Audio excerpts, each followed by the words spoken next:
I remember just constant, absolute terror. And I can't explain how intense, how strong, how all-encompassing that terror is. Unless you do this, you're gonna get killed. You're gonna die.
Hey everybody, and welcome to Star Esports All-Star Trials. We're here with the Wacky Wildcats and Not Critical Mass in Week 6.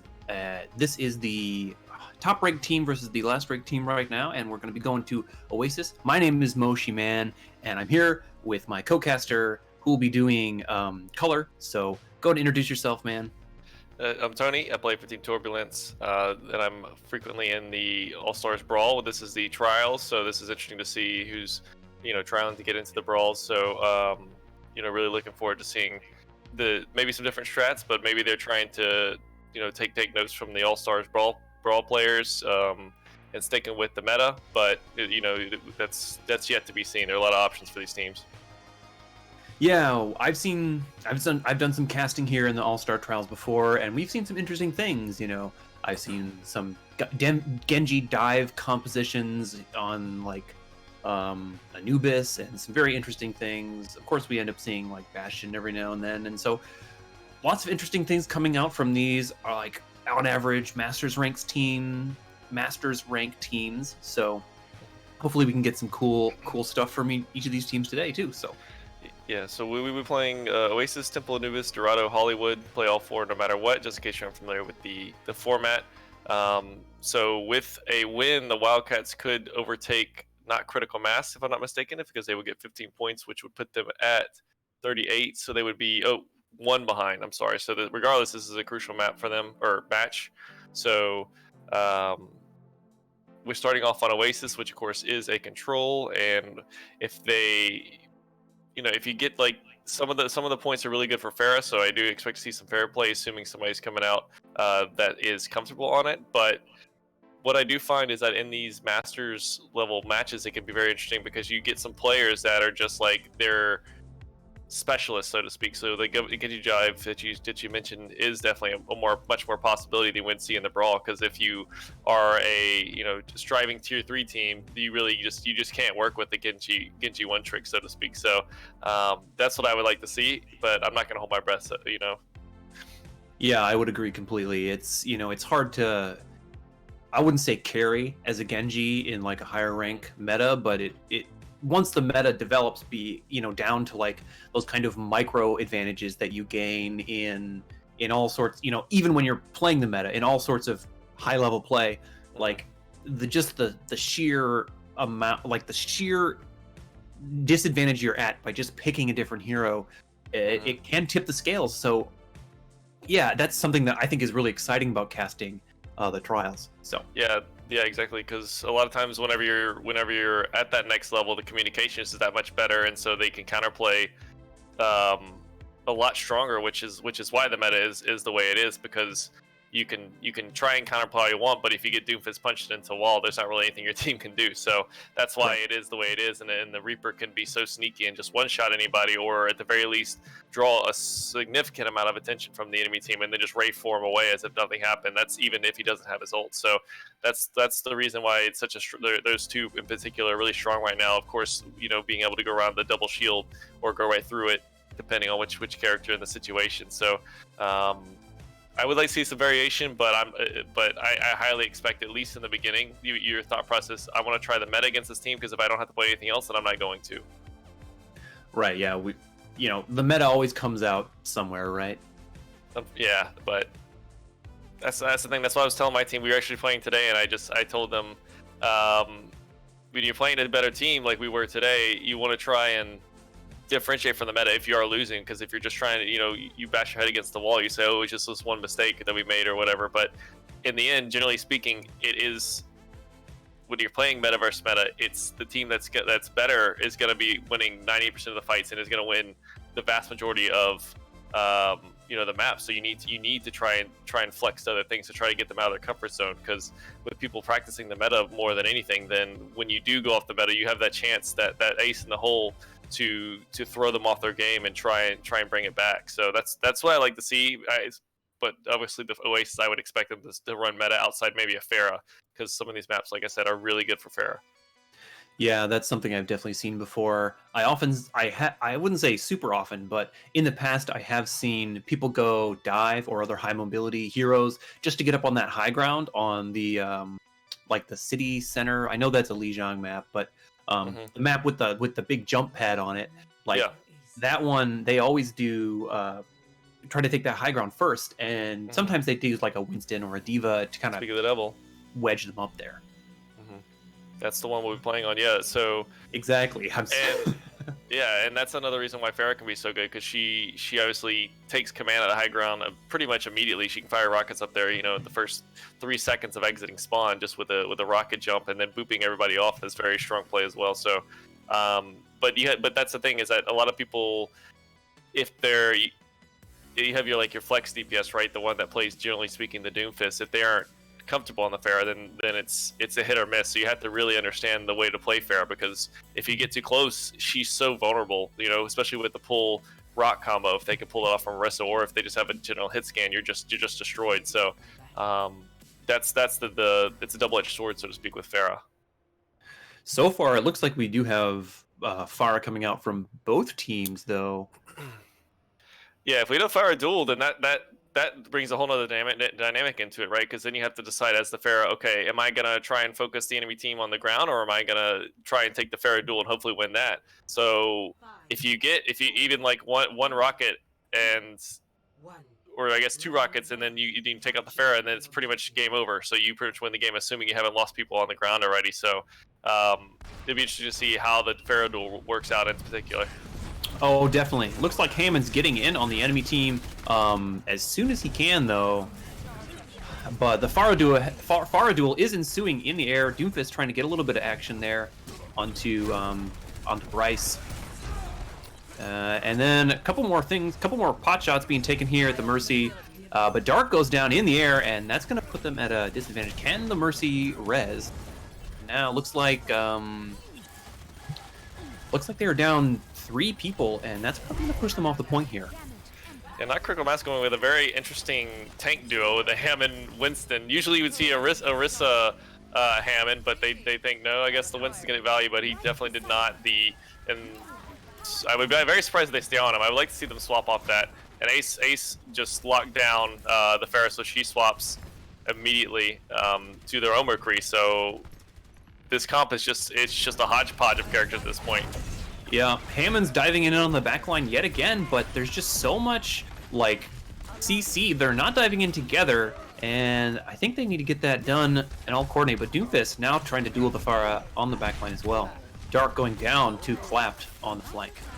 Yeah, they're very disjointed. It looks like just Wacky Wildcats really holding their point. And that's the thing, it's a lot easier to just stay here and say, hey, you got to come to us, make things happen, and we can poke you out if you don't make a play. And so not Critical Mass is trying to set up the whole time, but Water wasn't even in a great spot to begin with, so they really just got picked off, and there was really no chance that they could ever take that fight. They're going to need to farm smolts, because they haven't even gotten above 52% at this point, so they got a long way to go.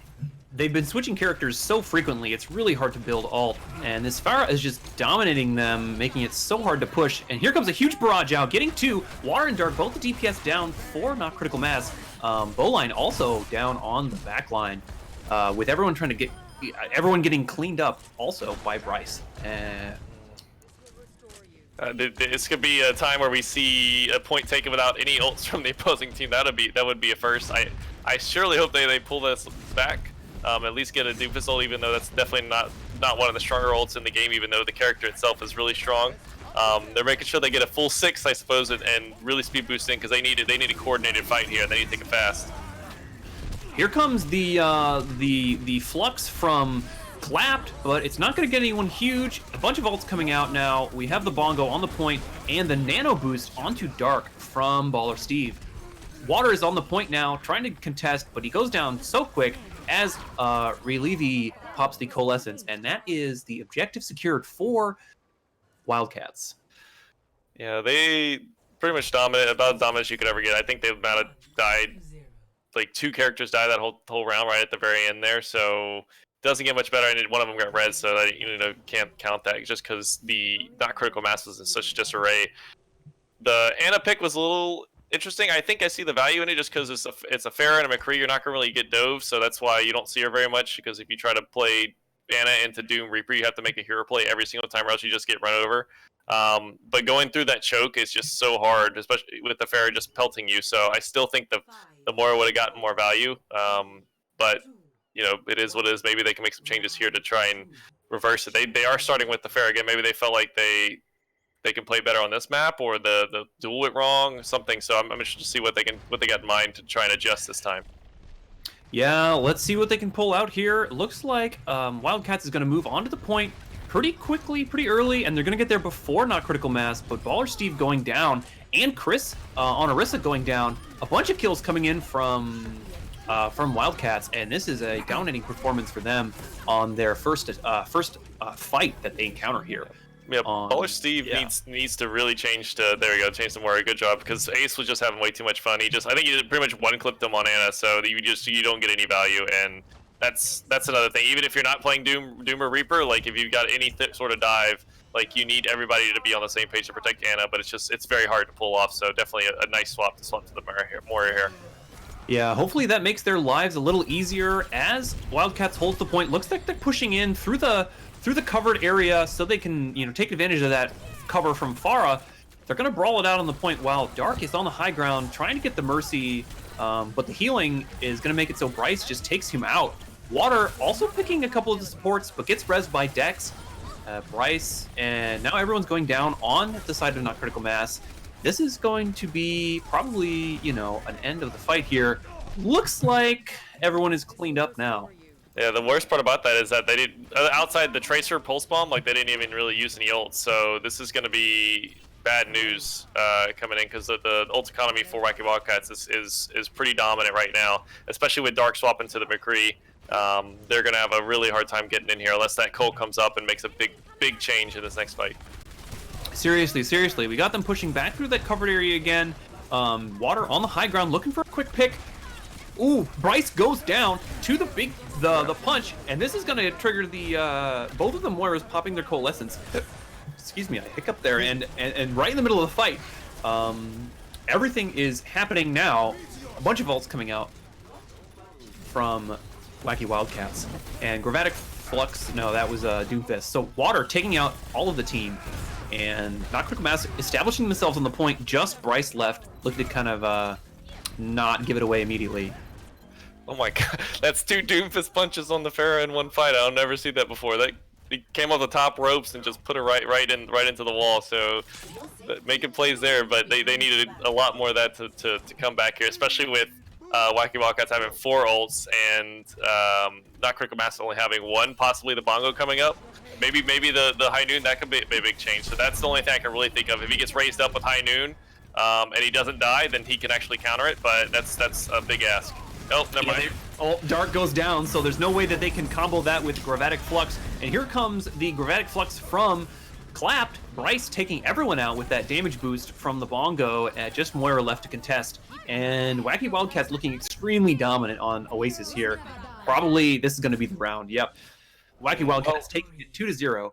Yeah, it did look better those last couple fights. At least they started, winning fights actually with some swaps. I think I like that the changing, but it does come to a point where you're giving up ultimates like we saw. So they didn't have as many ultimates as they could have, as they stated, but they stayed on the one comp, so to speak. But I really think that if they change up a few more things, maybe just don't start on Ana. Ana is a good pick in some instances, just very, very situational. So you're just gonna have to assume, like, if you go against the comp that Ana would be good at, like, you're not going to take that big of a hit playing Moira, right? But if you play a comp, if you come out with Ana against the comp where she's not good, she's basically useless. So that's why I like to see them start off with every single time.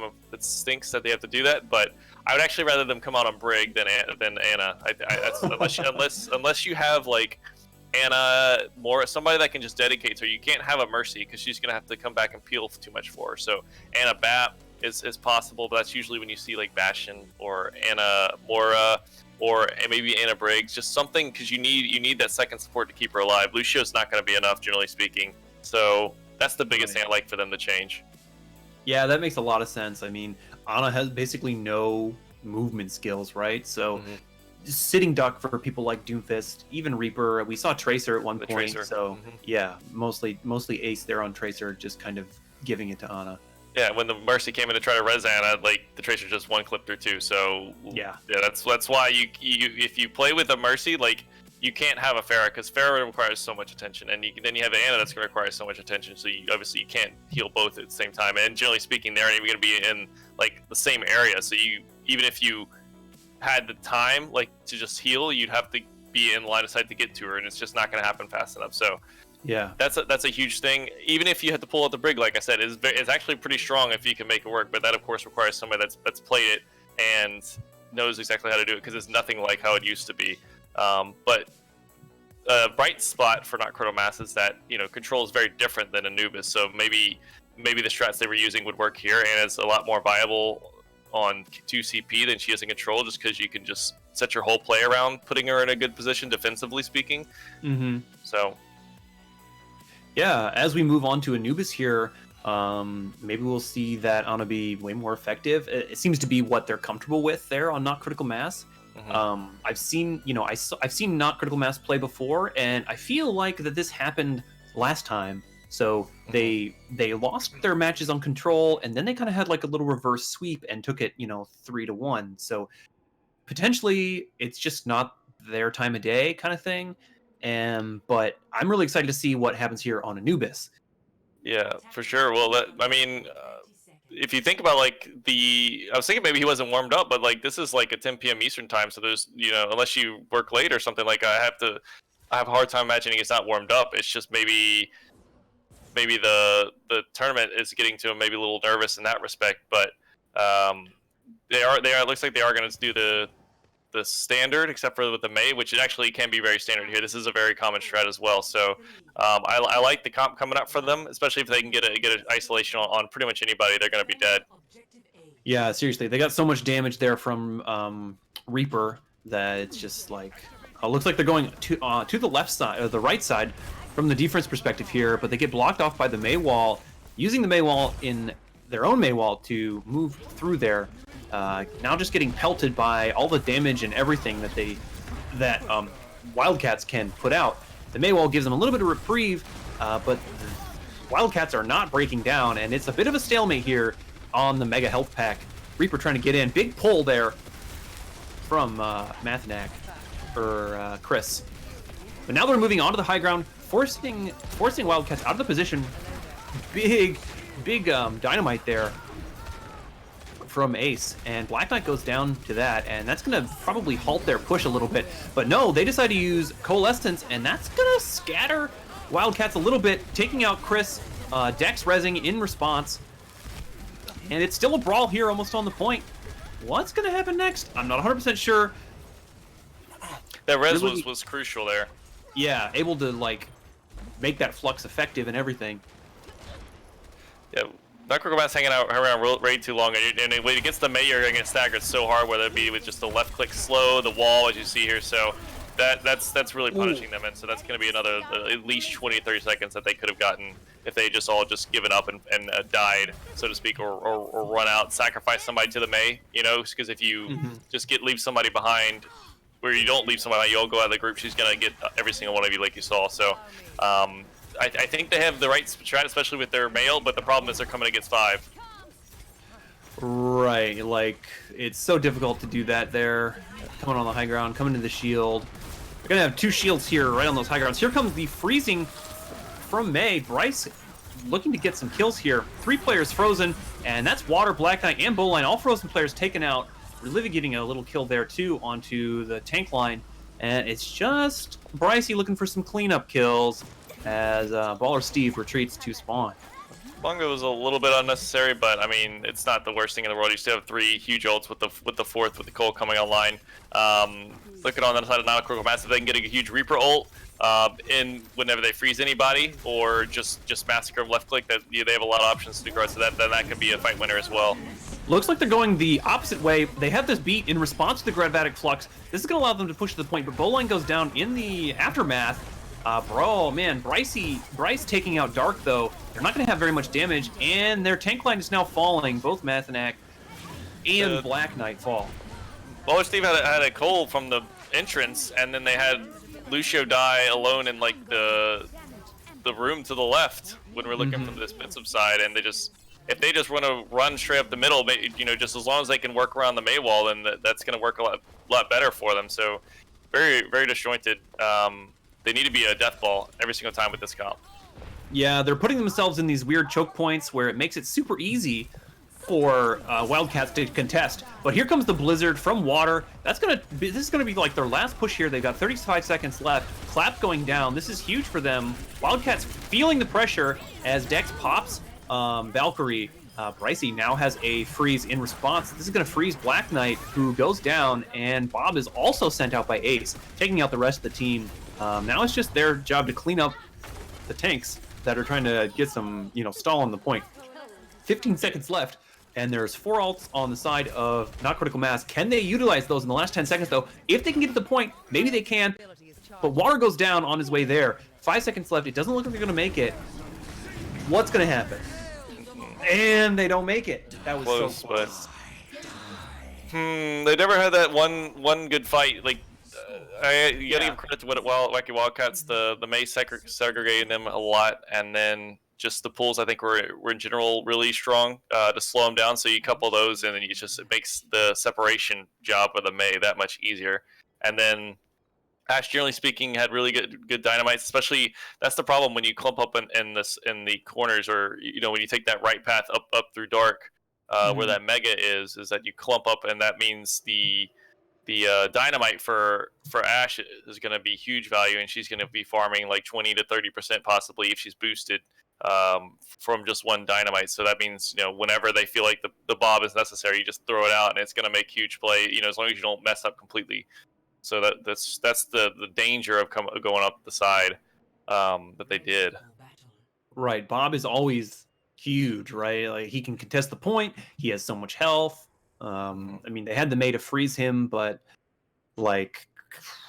you have to dedicate, as long as you can't line him, you have to dedicate at least one person to attacking him, unless you have your shields are just amazingly strong, you haven't taken any damage. Otherwise, the team's gonna get through him. Right. And where he was placed, he was right out the middle. It was a great spot. He just soloed the Reaper. So I don't know how they're gonna try and reverse that. You feel like the Bastion's a good pick just because it's just one of those comps where if it starts to gain momentum, it can just steamroll everybody. But they're coming out with a Bastion of their own, so maybe if they abuse the corner, you can really force them off this platform. So definitely a very valid strategy here. They're doing the teleport strat onto the high ground. I feel like they realized that the Bastion was going to happen as they have a Bastion of their own. But the shield goes down from Methaniac, and the Bastion is exposed. The Water taking out 2 on the side of Wacky Wildcats. So the first push has been defeated by Not Critical Mass. They're looking solid for this first little initial engagement. Keep in mind that Wacky Wildcats only need 1 tick on the point, and so they Not Critical Mass can give basically no ground, and they need to lock it down. So I think that's their strategy here, is just be overpowering with Bastion. We've got the damage amplifier coming out already from Baptiste. Dark taking out Ace, so that's another Bastion down on the side of Wacky Wildcats. They're looking very strong right now. The strat from Wacky Wildcats is not right, because what you need to do is just set up around the corner. You can hide the Baptiste field and you'll win this fight 100%. But when you go up top, that means the Baptiste field is targetable by pretty much everybody that has any range on Not Critical Mass. So the strategy was good, but the execution, the Symmetra threw it off. You just want to set up around the corner. I don't know why maybe they want to style on them a little bit. That's the only thing I can think of, but that's not how it's done. Yeah, not really. It looks like they're going to go with the Mei strat, though, and going to just take the right-hand corridor. They realize that their old strat is not working. They're going to do a little regrouping as the tension is palpable. Yeah, they already man down, but that's the thing that you can rely on against the Bastion comp, is that they can't really push into you, so to speak. Especially when you have a Reaper. So that's the one thing you're using to your advantage here. They're not scared. So I like this play from Wacky Wildcats. So acknowledging that at least they can regroup pretty easily here. Yeah, they've got their stuff down, but this Hanzo, keeping track of their every move with his Sonic Arrow. They're going to speed in as the Dragons come in on the backline. Use Emphatic Flux to take Water out of position, but the Immortality field saves them, and that allows Water to ult and then just basically kill all of Wacky Wildcats here on Anubis.1. Yeah, the Dragon didn't get a whole lot of value, though. Yeah. But it's still they have plenty to clean up here. The Bastion, as long as the Bastion's alive and you haven't lost like half your team in the mid fight, like he just destroys everyone. So they're not gonna have any trouble cleaning up here. But they do have some big ults coming up, but the coalescence can be huge. Just at the very least, we're blinding the Bastion, right? So you put it right in his face, it's hard to see. So it gives him a big shot here at least. Right. Looks like Clapped is a little trapped there, but he gets out now with a little help from his Mei. Water now set up in their original position. The Mei wall coming out, and they're going to do the same strat that we saw the last attempt from Not Critical Mass. A big Gravitic Flux coming out onto Wacky Wildcats. They're going to use this to push through the small house and onto the choke. We've got someone on the point. It's about half a tick now. Are they going to be able to save it? Mercy Valkyries and is able to take out Chris. Water kind of close. At the right time. That was kind of close. Yeah. Mythanatic, I can't see that Arissa's name. Great pool to set up the flux, but even without a flux, like that timing and just that delay they had here is like plenty for the Bastion to massacre somebody. So that I think that was my MVP play right there from that guy, solo winning the fight with that pool. Yeah, that was huge. We saw just how much stall that caused. Made the Lucio speed just completely ineffective. They're going to try the same strat here. Water looking to ultimate and just kill people this time before they get through the choke. My, oh my. This is taking out everyone. Bryce and Dex go down, and the rest of the team just can't get out of the choke point. Dark on the point with Revilli, who goes down. Just ace left, trying to get some ticks down. 3 seconds, a little bit into overtime. And nothing. Wow. So I really hope I get to talk to somebody from Wacky Wildcats to see what their idea was with the Symmetra Bastion, and so that style comes back to haunt them, and they just can't crack the Bastion. So very intelligent decision from Not Critical Mass. One, of course, the comp is the way you want to go, right? That's such a strong comp if you need a full hold. Yeah. And also to understand, like, they didn't get greedy. So, Wacky Wildcats did a job of not being too scared when they were in the dark and they lost somebody. But on the same time, Not Critical Mass understanding, hey, we can't go in there, otherwise that's how we throw the fight. Especially since Wacky Wildcats was running that Mei. So, very well played. I like, they definitely understand that comp. I would like to see them utilize that more going forward. So we have Dorado next. Obviously, a place where Bastion can be played. So I really want Not Critical Mass to try and stick with that Bastion. The Baptiste as well had really great timing. We saw on the Flux with his with his lamps. So you don't want to put it down immediately because that gives them time to kill it before. So you have to stay calm and then wait like a second or two and put it down before obviously your teammates fall, or before it gives them enough time to kill them before your teammates come down. So that's going to be their ace in the hole, I think, that I was talking about earlier for approaching Wacky Wildcats going forward. I totally agree with that. I mean, we see that Not Critical Mass has brought the fight back here to Wacky Wildcats, and it's not just going to be a steamroll. I mean, that was a draw, but both teams were like full holding, no mistakes, kind of on defense. Like each team was playing. I saw very few errors on defense, and most of the errors came from offense. And of course, you're under a lot of pressure when you're on offense, and so maybe you make some rash and desperate decisions. And that's just what happens. But like the defenses were both amazing, and I think that Not Critical Mass can probably pull a win out in the next map here. Dorado moving on to Payload.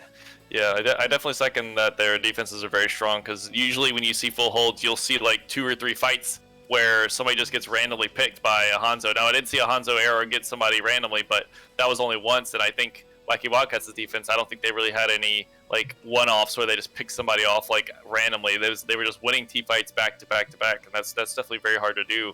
Right. Because you just have that one ult dump where you just dump everything and you can get that first point pretty much guaranteed, but never let it happen. So when it comes to this point though, like I said, you still can run the Bastion. It's obviously very strong if you put him on there and he just keeps on moving with the payload. And also we can see more of the Mei if you want to hold close, or that first point is still very strong for Mei. So we could see similarities in the comps that we saw on Anubis. Seems that way. Water on the Bastion right now. Of course, they are attackers and are in spawn, so it looks like on the defense side, what do we have? We have pretty much standard meta including Lucio, right? So Yeah, this is very good for countering the if you expect the Bastion to come out. So if you can put the Reaper up top and the Doomfist up top, and you set up a kill box, so to speak, and you just jump down at the same time, you pretty much guarantee the fight win if you do it right and kill the Immortality. That's the only conditions. You attack at the same time, kill the Immortality quickly, and then you win. Yeah, your Orisa can kind of kill it from a distance, and then you dive in. So looks like they're doing a little bit of a forward hold here, though. Probably trying to jump on that Bastion as soon as he jumps on the cart. I wish Doomfist and Reaper had high ground, though. That's the only thing I wish right now. Yeah, I agree. Bryce getting a little punch in there, though. Bastion is now set up inside the Immortality field. Looks like they're trying to dive on. Baller Steve goes down along with the lamp. Water taking out Relivi. Bastion set up on the high ground. They circled around and are just kind of like forcing the defense out of position in this really awkward attack. But Water goes down, and now there's not too much left that they can do as Brycey dives in and takes out Dark. Just 2 left up. Well, never mind. Black Knight goes down. The fight is over. I'm interested in are they like what this Symmetra pick is all about? Is this something they do normally, or they just feel like this particular to this team, or what's going on? I'm not sure why they like the Symmetra so much.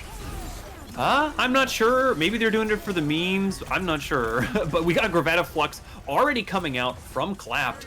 That's huge. Bryce goes down, though, on the backside as no one is dead from not critical mass. The defense looking a little scattered here. Relivi having to use Fade to get out as they retreat behind the choke point, and not critical mass is going to finally be able to get some movement on the cart. That window doesn't help Bastion whatsoever, so that's kind of odd. You would not always want to put the window from the Bastion, but hopefully that doesn't come back to bite him here in this next fight. Yeah, there's not a ton of ults from either side here, but we are going to see Water on the offense with the transformation into the cannon mode. Meteor Strike hits on the point. Water takes out Ace, so there's a little damage lost, and the Bongo comes out from Chris. Lots of ults being popped here. This is definitely an important fight. The Gravatic Flux now coming out from Black Knight on the offense, taking out basically 2 with assistance from his teammates. Just the Bongo left as Wacky Wildcats is cleaned up on fight 1 with Relivi finally dying to Bowline. Well, the Symmetra wall was up, and the Doofus was coming down right on the Bastion, but I guess he was on just the wrong side of it, just barely, because it's like you have to hit like right.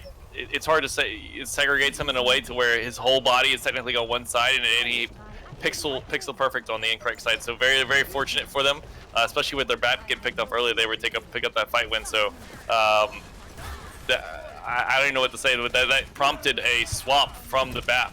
The more for some reason, so yeah. Oh, teleporting onto the high ground behind the defense.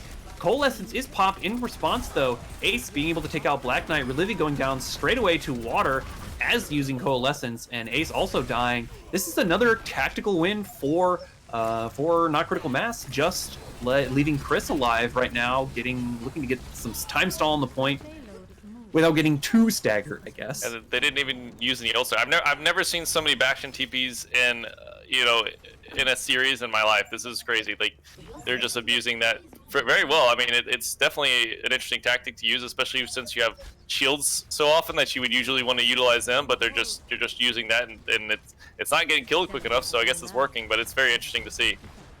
Right, I mean, the combination of that and just like the healing from Mercy, all this stuff. Now they're doing the same thing on the high ground. Gravatic Flux comes out. Let's see if we can take out this Bastion combination here, but too much healing from Mercy, just going to heal them right back up. And now they are shielded by Symmetra. Dark popping that massive wall. All the outs coming out from Not Critical Mass with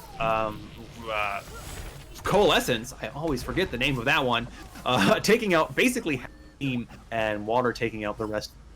So Not Critical Mass showing us. They're showing us why they do this Symmetra Bastion. They can really use it really well, and even on the fights where they don't have ults, they're winning. But then when they do their ults, like they just take it very cleanly. So they could actually utilize this all the way till the end. I mean, when you have the Bastion to shoot the Pharah out of the sky, that's obviously very strong. So I'm curious about the Pharah pick because he's so vulnerable to the Bastion, but maybe they got something in mind here.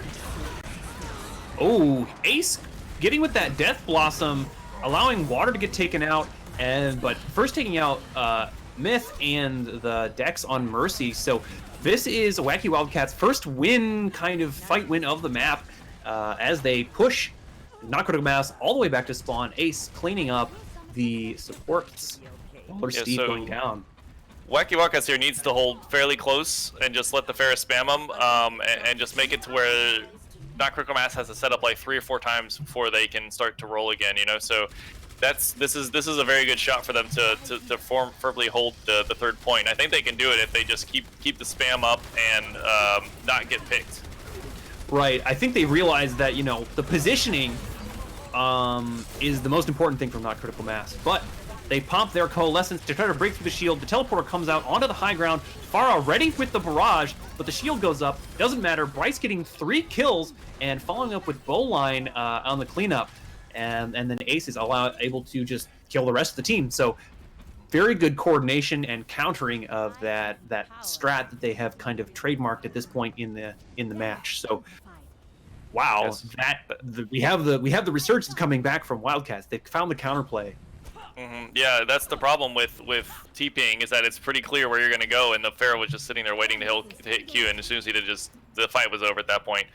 So that prompts the swap from Symmetra to Reaper, which is definitely a very smart pick, although it's not going to really help you for the Pharah, of course, so they got to make sure that the Bastion knows that that's his main priority, because nobody else can reach the Pharah, and even then the Bastion's not going to be doing a whole lot, so it'd be very tough, assuming the Pharah plays smart. Right. Aritha slept on the high ground, stalling their push, making it easier for Wildcats to set up. A bit of a big purple there onto a couple members of Not Critical Mass. The shield slowly going down, and no one is dying. Clapped now on the Roadhog, gets rocked. Oh, here comes the Gravatic Flux. Bryce getting taken out by water. This is exactly what they want to see. Well, Wacky Wildcats has almost been team wiped here. This is going to allow Not Critical Mass to push almost to the end. Yeah, very mature decision by Not Critical Mass to take the extra time to go up top, because they understand how important it is for the Bastion, because once he got up there, the fight was pretty much there. Unfortunately, the Pharah doesn't get a boop now, so they're going to have to readjust their strategy, because nobody's going to get up there in time, but definitely really smart plays from them, and they're working this Bastion really well. 60 seconds left. We have the bongo pop from Myth. Bowline also damage boosting the entire team here. Bastion going to be able to take down a ton of people. Bryce on the back line, nanoed with the barrage, taking out many members of Not Critical Mass. We got 40 seconds left, and Wacky Wildcats stall the cart right before Not Critical Mass is able to cap. So this is what they were waiting for. Now it's going to take 10 to 15 seconds for Not Critical Mass to push in one more time. 30 seconds left. Do you think that Not Critical Mass can push with the bongo ult from Chris waiting in the wings? No, definitely not. Like, they would have to have a mess play from Wacky Wildcats. I think they actually just hard counter up at this point, because unless they get a really quick fight and they can get some picks off, otherwise it's just not going to happen. Here comes the bongo from Chris, though. Water on the backline immediately getting taken out as he tries to take out Sports, but Ace goes down instead. But the res comes out. Here comes the Death Blossom. This is actually huge, though, getting both two members of Wacky Wildcats also pressuring Clap, and Not Critical Mass able to take the final point. As long as Dex goes down here, they've got a few seconds left, and they push it all the way to point 3. Well, there you go. Eat my words. That was very nicely done. So when you're playing against the Pharah, you want to go in real quick, because the more time you give her to build up or to get some damage, she obviously can get picks pretty easily, and at the same time building towards that ultimate, which will win fights as well. So they definitely didn't waste any time. Abused the high ground to take refuge as long as possible, and then as soon as they got out onto the battle, they took it to Wacky Wildcats really well, getting right on the Ana. She was a little too close, it seemed like. She was actually near the payload capture point, so the Reaper got up in her face, and then was GG at that point. So definitely props to them for taking it, but in the end, they don't have any leftover time, even though it was looking like they were just going to steamroll through. So I don't think Wacky Wildcats can be too upset about that defense. Yeah, seriously, they did a great job on the last point there. They pushed it all the way to overtime. That's what you want to see in that kind of situation. I mean, I'm sure they would have rather won the last fight and locked it down, but like you said, they take what they can get, and they're still in a good spot here where they can push all the way to last. I think the Junkrat was kind of the issue, because you have Pharah, which is really good overall consistent damage, but if they take the fight really quick like they did, then it's going to be very hard for your team to to react because you're basically fighting 4v6 on the ground. And when you're playing with the Junkrat, like he's good at spamming the same kind of similar to Pharah in that sense, to where the longer the fight goes, the more his power builds because he's gonna start breaking down shields and he just start getting random kills. And obviously his Tyre is a great ultimate. So I like to see them pick maybe a Reaper or a Doom, and that they would have won that fight for sure. But as it stands, we're gonna see what the defense can do here for Not Critical Mass. Not Critical Mass on the Bastion yet again, using those shields to defend him. But the Pharah coming out from Bryce on the side of Wacky Wildcats. Looks like Not Critical Mass is going to rotate back as they let Wacky Wildcats get a little bit of a push all the way up to the choke. This is something interesting, though. We have Bryce and Pharah on the back line, kind of, right where you want to be. That's exactly where you want Pharah to be, able to just take out that lamp immortality field. But Bryce goes down to Dark with a skillful shot, who is, of course, rezzed. And Wacky Wildcats basically fighting 4v6 on the front lines here. Yeah, that's another benefit of being so far back, is he was able to get rezzed again really easily. Yeah, and now Dex is totally stranded as Dark takes them out, while Water takes out Bryce, there. So a bit of a stalled push. That was really impressive by Dark to fit that first shot, of course, because that was like straight out of the sky, Hanzo from 40 yards out.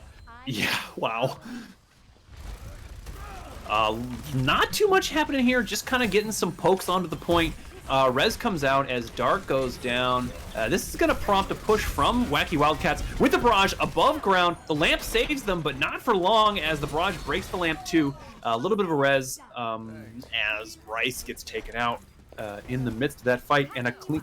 Yo, check out that shield. Look at where that shield is. Oh, it just exploded. It was up on the roof. I don't know how that ended up there. Maybe misclicked or something. But yeah, Pharah getting so much. Like, that's the thing. Even if she doesn't get kills, like, she's building up towards that fight-winning ult. And then even if you like have it in your mind that she has it, right, and you're always trying to keep track of her, like, you lose sight of her for a second, or even if you don't, like, you don't have the tools a lot of times, especially if you're playing this Roadhog like they are now, to counteract it. You don't have a diva. So she's just going to kill you unless you just take her out immediately. Ooh, Dark taking out Dex. That leaves Bryce abandoned versus Dark on the flank. Wow, Dark also taking out Bryce, with Myth taking out Ace too. So it's official, Hanzo counters Pharah. It's been confirmed. You heard it here first. I've never seen this level of domination. It's usually so hard to hit a Pharah with the Hanzo. He hit her again, man. He's insane. He's on fire, dude. It's crazy. Dark also taking out Ace with the Sonic Arrow. Man, Dark is really pulling it through here. I think we have an MVP poll, right? So make sure to vote for your favorite player on the MVP poll. Look at the ult charges we have coming out on the line here, though. The card is stalled. Both teams have a lot of ults.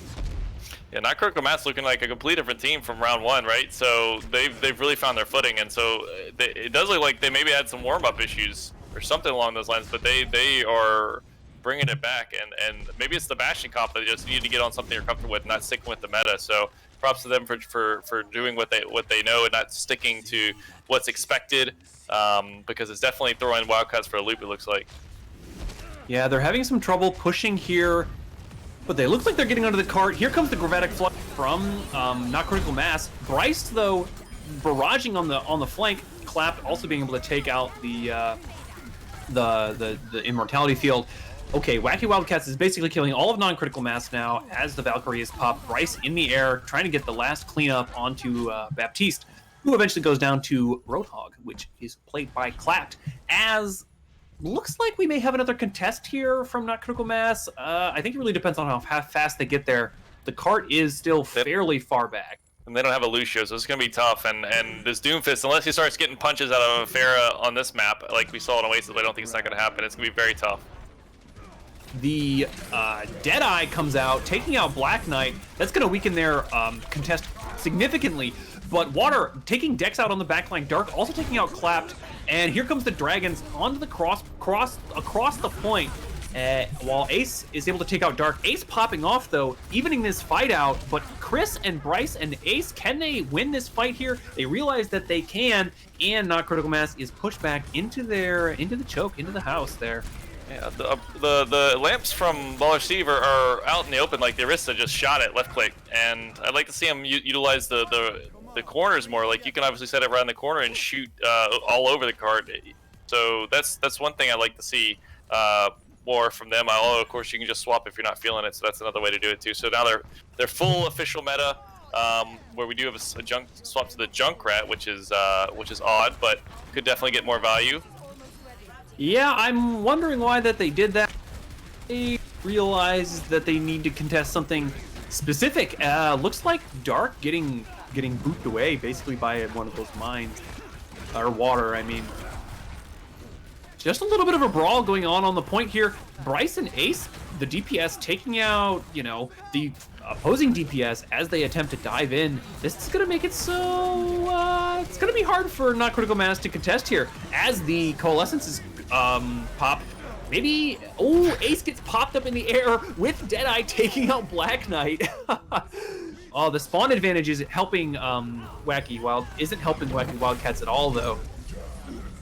As Not Critical Mass slowly trickles back onto the point, but all the kills are coming out from Wacky Wildcats. Water doing their best to kind of contest. It's just going to be the tanks though coming back. If they can get any kills, ooh, we got the Lucio for some healing. Dex now with their ult, are they going to use that beat to push through? Here comes the bongo from Chris as the beat is dropped. And just Dark left alive as Not Critical or Wacky Wildcats pushes it all the way to point 3, tying up the competition. But they have 2 minutes 45 seconds left on the clock. Yeah, definitely a much stronger attack from them. The Bastion comp was strong, and then it started to fall apart. I think if they abused the corners with the Immortality more, they would have been less stronger. Especially because that when I'm thinking about the Church, the second point in the Streets phase where they got that huge push. If they would have used that angle, like the Pharaoh would have just ended up getting 0 value, and you can just keep taking fights like that because obviously the lamp is only like a 15-second cooldown. So overall, I don't think they could be too upset considering it looked like that Wacky Wildcats was just going to steamroll them. But that later part of the first point, they definitely showed up, and then the first part of the second point. I'm honestly, I'm trying to think of the best way that they can approach it because Wacky Wildcats came out with some awkward strats later. We see a lot of Junkrat, which I haven't seen in the longest time, but he was getting value. Like he was using his mines really well to get the kills when they were needed, and then the Hog had some great pulls. Right. I mean, Orisa Hog is still a pretty classic combo, but I mean, the whole reason you use Sigma is for the rock. So maybe they realize they need more assassination potential as opposed to crowd control. I'm not sure. But look at this. We have Dark on the Symmetra, back on the offense. They're going with the same strat as they attack the cart. Farah on the flank, though. Bryce and Mercy, Dex on Mercy, just spamming onto the high ground, making it really hard for Water to do anything as basically half their team gets dunked. And Black Knight also going down, pushing them back into spawn. Myth getting a bit staggered here as they're not able to make it back into spawn in time. I don't know if Water didn't see Farah or she wasn't called or what, but when he set up, like he had time to shoot her, he was just distracted by the Junkrat and the people on the ground. So I think they need to get more attention paid to that Farah because she's doing a lot of work right now. Yeah, she really is. Water gets air shot there. With the healing from Mercy, it's super difficult. Dark getting taken out by 8. Here comes the barrage. Bryce taking out Water with the barrage mid-air. Also bowline. So that's their Far Mercy combo down. This looks like a bit of a failed push here from Not Critical Mass. They're going to have a really hard time pushing, and overtime almost up. Just one left on the cart. Tracer trying to do their best. Still alive. Dark doing their best. Water on the point now. Oh, he tripped on a trap. That sucks. Ah, jeez. Overtime ticking down. Hamster finally making it to the point. They have the spawn advantage, so I mean, if they can get like a wave of team members onto the point here. Oh, but the overtime is too fast. Oh, look, there it is. Like the lamp was in spawn around a corner. I saw it. So the Fair tried to even shoot it, and he couldn't do it. So he knows how to do it. That's not the problem. He's just not pulling them out like they can. It's definitely harder when you got like your team that you need to coordinate with to do it. But even if with a Bastion, it should be doable pretty easily, depending on where he sets up. Like your team should be setting up around corners and stuff to make that more possible. But the Pharah is just she's doing so much, and you try to go Widow. But if you were Widow, I would like to see him set up like in spawn, right, like in the top area under the bells or something. If you try to go out, like the Junkrat ended up killing him, but regardless, the Pharah was going to be in your face, and you'd have to hit like a hero shot to make a play, and even then, she's probably going to get res. So definitely looks like desperation pick. I know it's like it feels like Widow would be really good on this point, and I think she is for like initial picks and things, but she really doesn't have that much space to play with unless she has the buildings, which were completely dominated by Wacky Wildcats at that point in the fight. So not critical mass now on the defense, seeing if they can hold the spawn point for 2 minutes 47 seconds.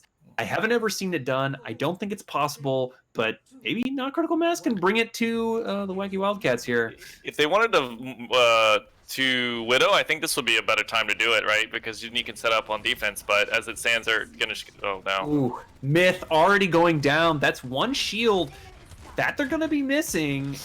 Who does get res though? So the fight is intense in the small Mexican house. Oh no, the maze that's segregated, she's gonna go down. Water also down though. That's huge. The Baptiste lamp is right out there. They're not going to be able to get any kills, and they just need to push the card a little bit further to victory. The Rissa body block, easy. Dude, no. They just got hard countered. Like they had 2 minutes 47 seconds, and they had probably the highest spam in the game. Look at this comp. They had Pharah, they had Junkrat, they had a Mercy boost, whoever she wants. The Baptiste, whose damage has been buffed. The Hog, who just destroys barriers, and the Rissa, who's definitely underrated at killing barriers herself. So they were just going to massacre anything you put in front of them. So I understand the strat, but that's not really a comp you can really just hold that close.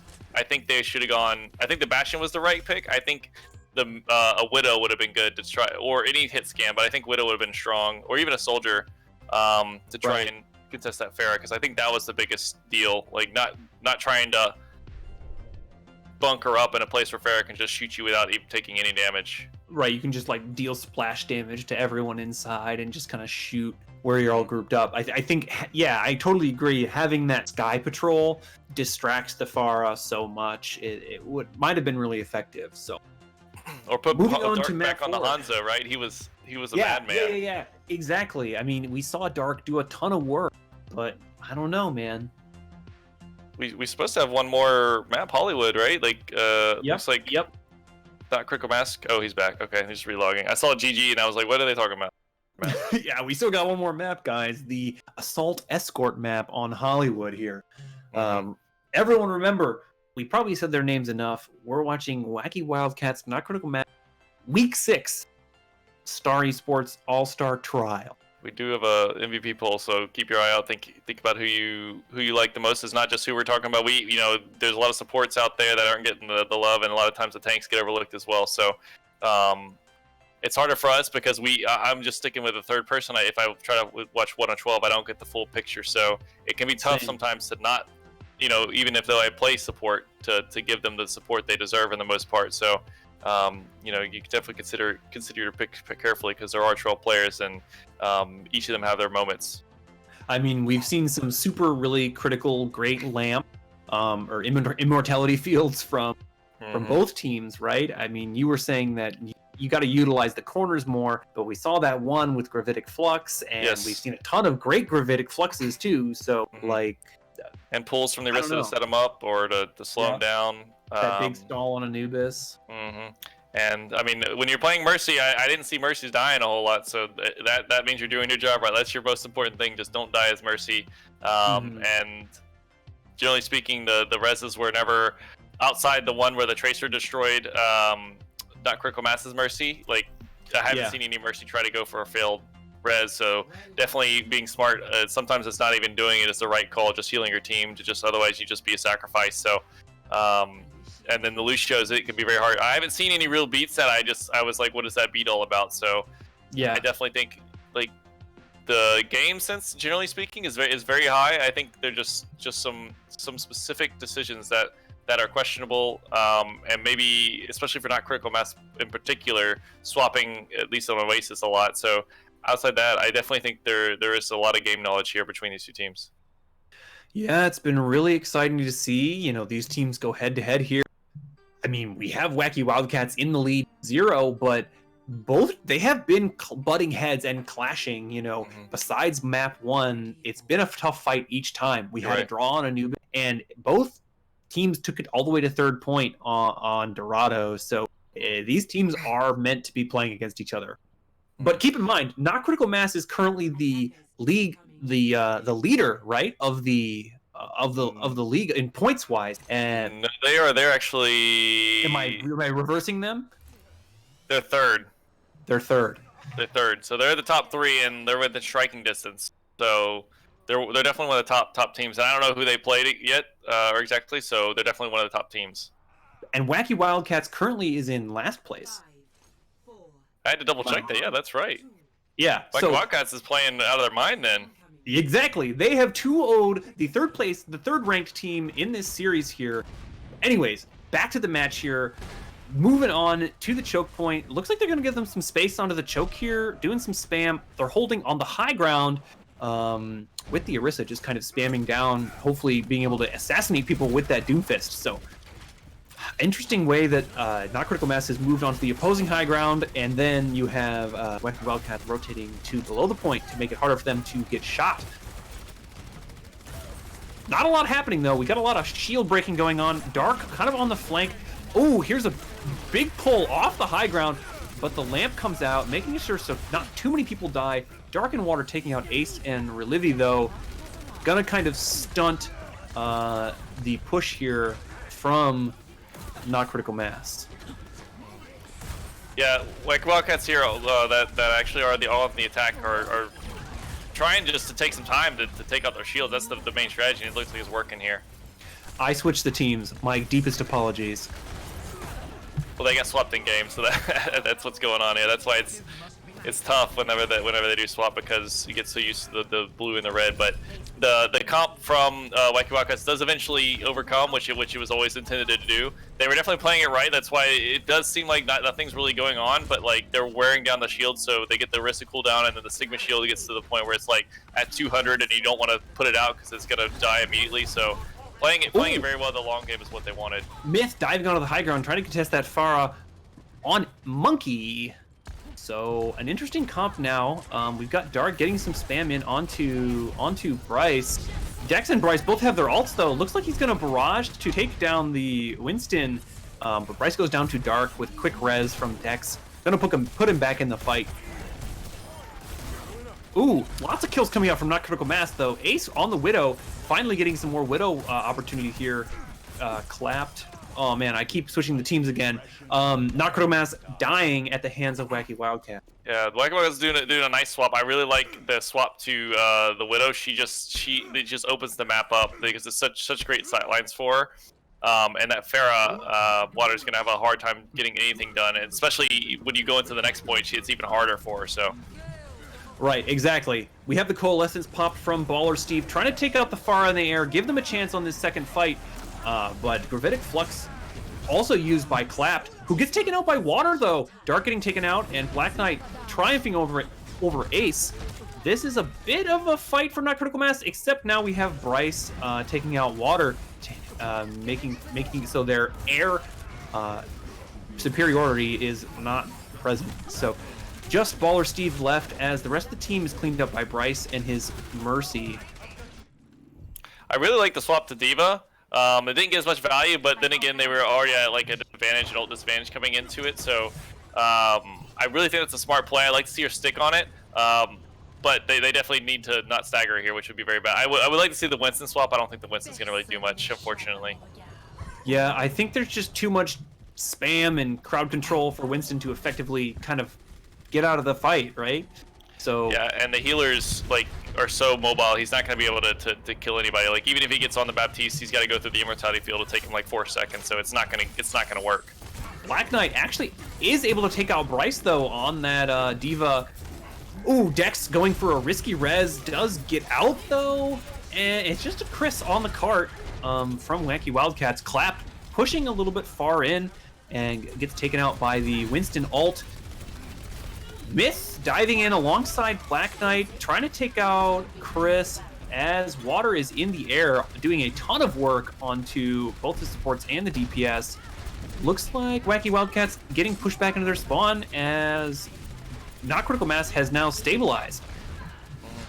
Yeah, they swap into the Hog, which is definitely, I think, a strong pick. They just need to make sure that they're doing the pull hooks and not just trying to go for the hook like he did there. And I think they will just they will get picks pretty much every time because they don't have any real shields to block it, right? So it's going to get a lot of value if they pull it off correctly. Ooh, Myth getting an insane jump onto Dex and Dark taking out the Bryce.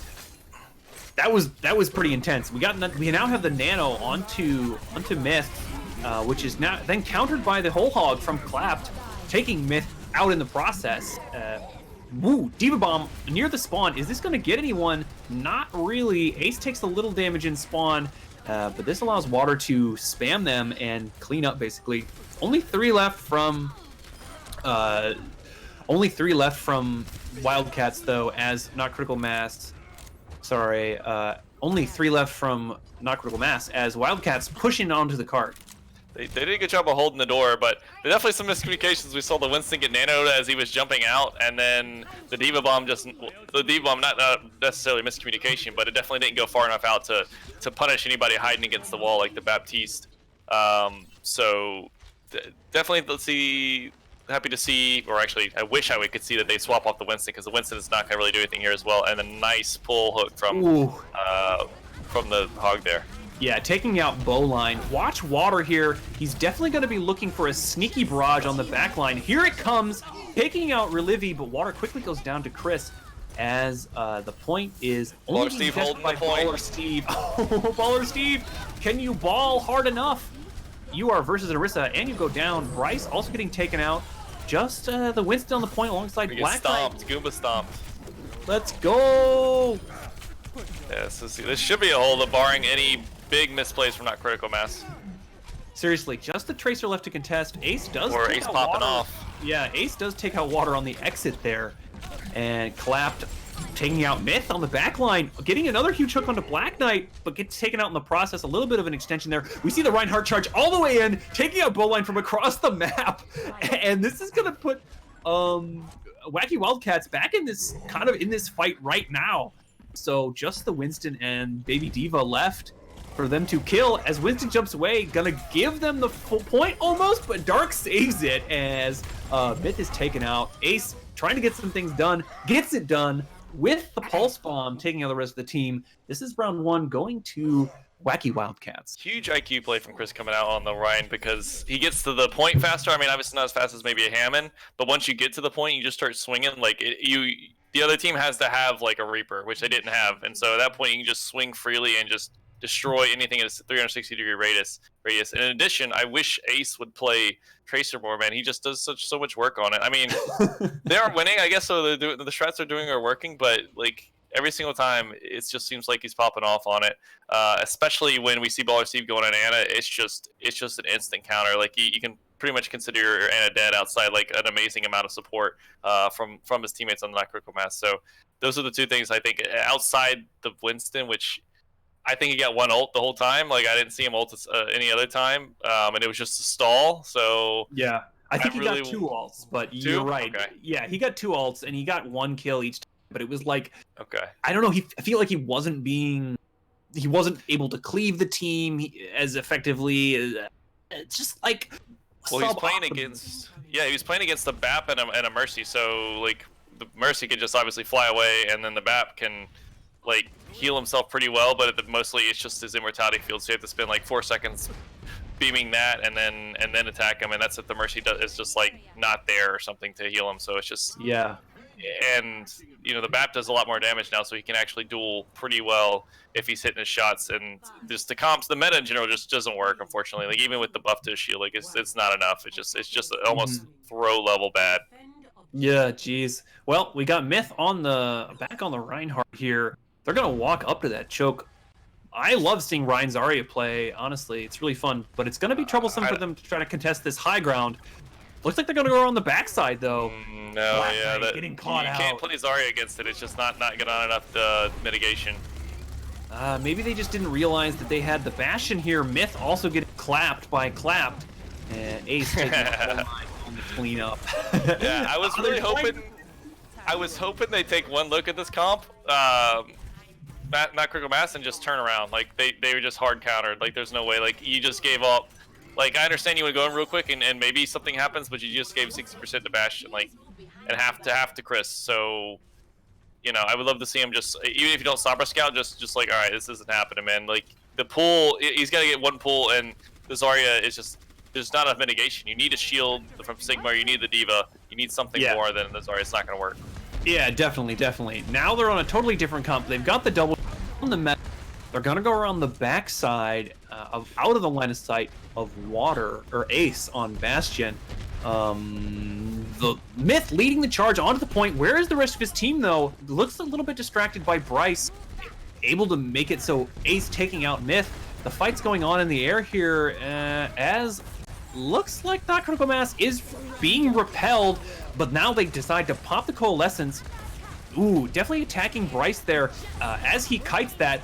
Oh, huge barrage on the back line. This is going to stem any push that not critical mass could even think about. Yeah, it looks like they're just on a different page because Myth was like, all right, let's go, boys. And his team was like, no, this Pharah's really bad. We got to take care of her. And then Myth's like, well, then I'm just dead. And he just fell over. So yeah.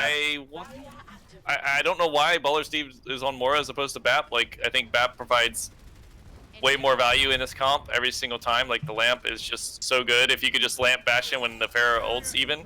So it's a specific counter to her. It's a different choice. I'm not sure what it's going to bring to the table. And it should be interesting here. We see not critical mass going around the backside just like they did last time. It seems like they want to take, Bryce and Ace out with Pharah, piloted by Dark here, but it's gonna be difficult. They're kind of stuck in between them. They've got a pincer on the defense kind of thing. Like the defense is pincering them from the sky, from the left, from the right. Oh, Bryce finally going down though. That's not going to allow Dex to res them. So looks like Clap is going to be forced to pop that Flux.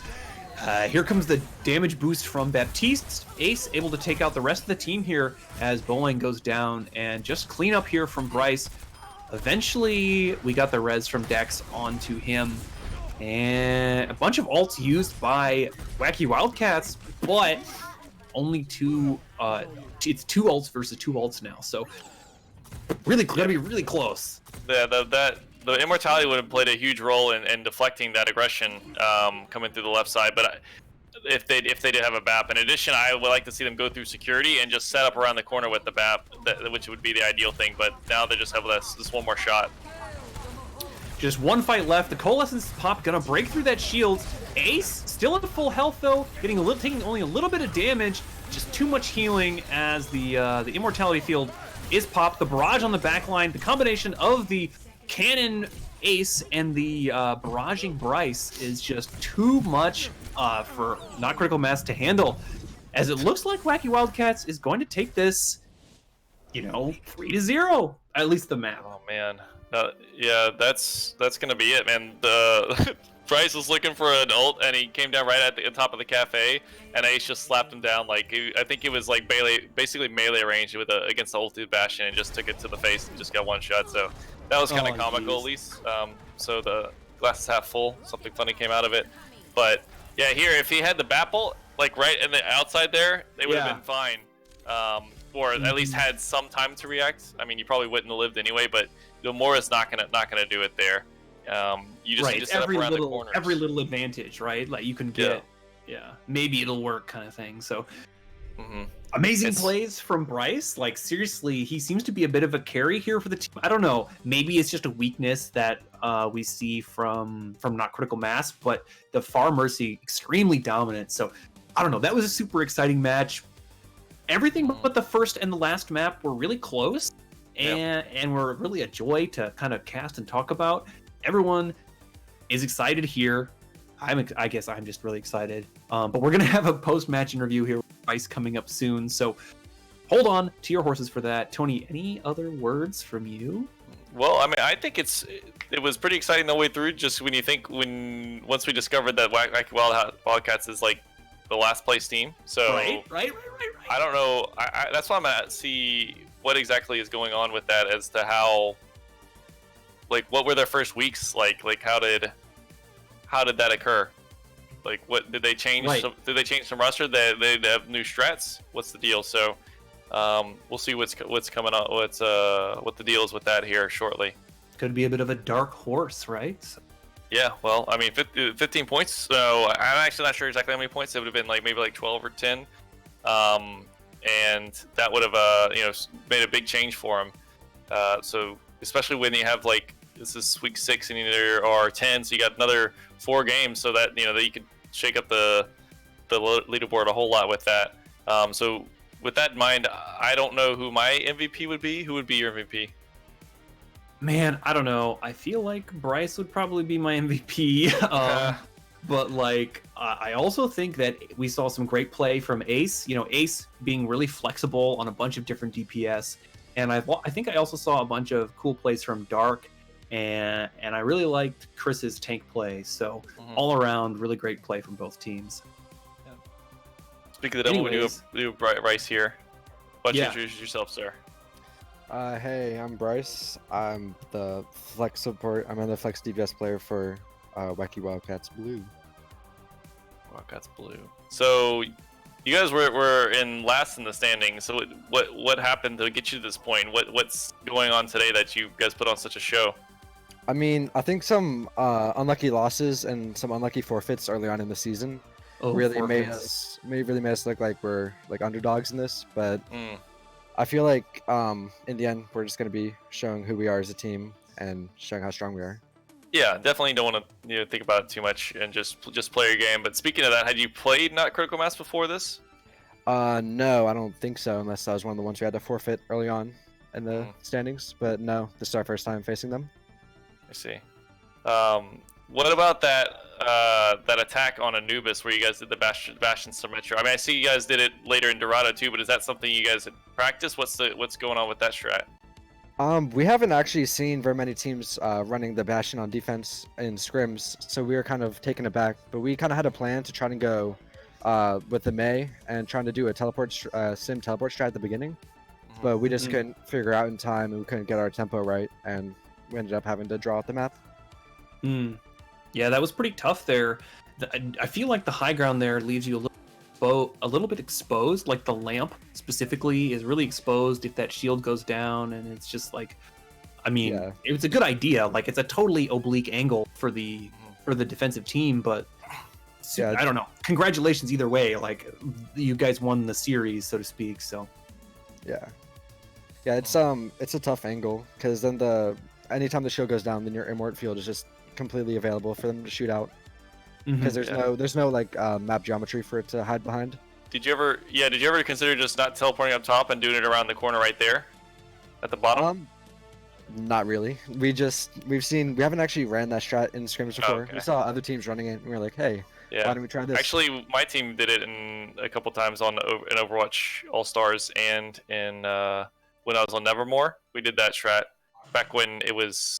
I can't remember what the meta was at that time, but it wasn't this meta. It was like when you would like on I blank on the name, but it was like on the Japanese map, you just teleport straight to point. Oh, Legion. Like that, or Legion. Or Hanamura. Hanamura. Yeah. Oh yeah, and you go left side. Yeah. Yeah, it's definitely very good snowballing on that map, and it's very strong. Yeah, for sure. How did you, when it came to when you guys were doing Pharah v Pharah, like, it seemed like you were getting the upper hand a lot of times. What were you doing in order to get that upper hand in the Pharah battle? I mean, it's helpful to always kind of stay above their Pharah, so then you have like it's I have the high ground, I have the upper hand. Right. So and you're shooting down on them, and it's good to keep in your mind like a mental timer on when they have their cooldowns. So if you know that they have their rocket burst to go up, you can try to counteract that and aim. Like, you can try to set yourself up, and when you're shooting at them, you can get them in that upward spike, and just grind a lot of Pharah v Pharah and learn their movements. Yeah, that's something Sure. I always kind of had trouble with was Farah v Farah, but like, I mean, I love playing Farah, but hitting air shots it's definitely a skill, and I mean, super great job doing that. Was there anything from Not Critical Mass that really took you guys for a loop that you would either maybe like look out for in the future or incorporate into your own um, team gameplay? Maybe something that really impressed you from that team. I mean, I thought that their Bastion strat, their pirate ship on Dorado attack was really, really strong. We couldn't really figure out what to do with it. We kept on trying to run full meta in them and just go like spam speed directly in front of them. But yeah, that's definitely something that kind of caught us off guard and made us had to think on our toes because we weren't really expecting a pirate ship from them. Right, it's pretty kind of awkward, right? They can just move Yeah. where they want around the map. Yeah, because then like, yeah, they can just move around and you have restricted sight lines and you have to play really close with full meta, so you're kind of just giving into their play style. We had to think and adapt. So yeah, that's I something that definitely caught us off guard. Cool. Junkrat. I saw you guys pull out Junkrat quite a bit. Like, what was the philosophy behind that kind of thing? I just was really interested because that's pretty off meta. We were mainly concerned when we put it on Dorado. It was with the Pharah, so we were trying to do as much damage to their shields as possible and make space for a Pharah E to displace their team. And I honestly think that Dorado Third is one of the best maps for Junkrat because you have a lot of like geometry to hide behind and to bank your shots off walls, and it's just an overall like slope, so you always shoot down on them. Right. But in on Hollywood, the last map, we were thinking that they were going to run their own pirate ship, so we are going to do the same idea of trying to do the most damage to their shields as possible with Pharah and Junkrat, and kind of just hold a two-pronged attack, so they have to focus one or the other. And you had Hog at one point too. Yeah, we had the hog. Just so much spam and everything, right? Yeah, because Clapped was really wanting to, and I mean, I think the Junkrat player Asa Wacoon, I think he really like flexed around and really did a good job flexing to his off roll during that. Yeah, well, great job all around. Really like seeing all these cool heroes come out, and the clutch that you guys had here tonight. So I think I'm done with the questions I have. Thanks for letting me pick your brain, Tony. Anything else? No more questions, but do you have any shoutouts? Yeah, shout out to Dex the Mercy. He's always been there for me. He's been my rock. And shout out to Wacky Wildcats as the org. Excellent. Well, congratulations. Thanks, man. Thanks. Later. All right. So we did have the MVP come out, and it was actually Bryce. Not sure if it's because he came in or we talked him up too much, but there you have it. So congrats as well for that one. I mean, some seriously impressive plays all around, right? Just dominating on Farah. Yeah. So. Yeah, obviously he's very knowledgeable about the matchup, so he definitely was a beacon of light for that team, whether they were using it on offense or defense. So that's all I've got to say right now. All right, I guess I'll send us off then.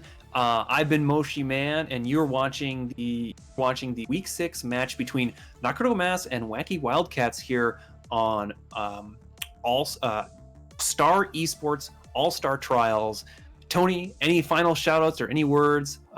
Any place we can follow you? I don't have too much social media, but you can find me Moshi Man pretty much everywhere. So go ahead and plug your stuff and send us out, man.